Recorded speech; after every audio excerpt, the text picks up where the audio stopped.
Assalamualaikum warahmatullahi wabarakatuh. Izin Ibu untuk perkenalkan diri. Saya Ririn Mardiah Dwi Gusdi dengan NIM 2503501. Saya berasal dari Prodi Pendidikan Kimia. Di sini saya akan mempresentasikan resume saya mengenai tokoh-tokoh pendidikan yang berpengaruh di Indonesia. Beberapa tokoh-tokoh ini memiliki peran besar dalam perkembangan pendidikan nasional dan pemikirannya masih relevan hingga saat ini. Tokoh pertama adalah Ki Hajar Dewantara. Beliau ini lahir di Yogyakarta pada tahun 1889 dengan nama asli Raden Mas Suwardi Suharjoningrat. Beliau ini dikenal sebagai Bapak Pendidikan Nasional karena perjuangannya dalam memperjuangkan hak pendidikan bagi seluruh rakyat Indonesia, terutama pada masa penjajahan Belanda. Beliau ini mendirikan perguruan taman siswa pada tahun 1922 sebagai tempat pendidikan bagi masyarakat pribumi. Menurut beliau, pendidikan tidak hanya menekankan ilmu pengetahuan, tetapi juga pembentukan karakter, moral, dan rasa nasionalisme. Semboyan beliau yang terkenal adalah Tut Wuri Handayani, yang berarti guru harus memberi dorongan dan dukungan kepada siswa. Tokoh selanjutnya adalah Muhammad Syafi'i. Beliau ini lahir di Bukit Tinggi dan dikenal sebagai tokoh pendidikan yang menekankan pentingnya keterampilan dan kemandirian.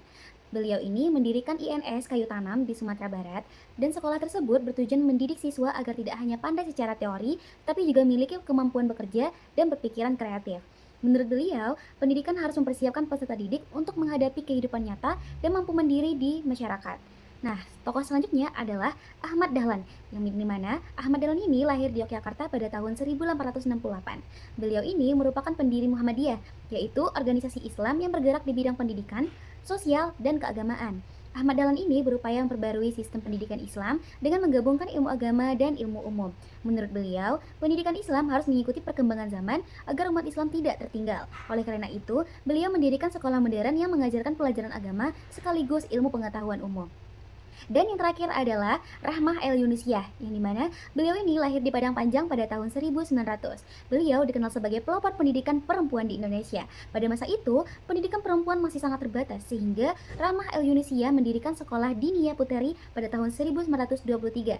Sekolah ini bertujuan memberikan pendidikan bagi perempuan agar memiliki ilmu agama, pengetahuan umum, dan keterampilan. Beliau percaya bahwa perempuan memiliki peran penting dalam membangun generasi bangsa melalui pendidikan.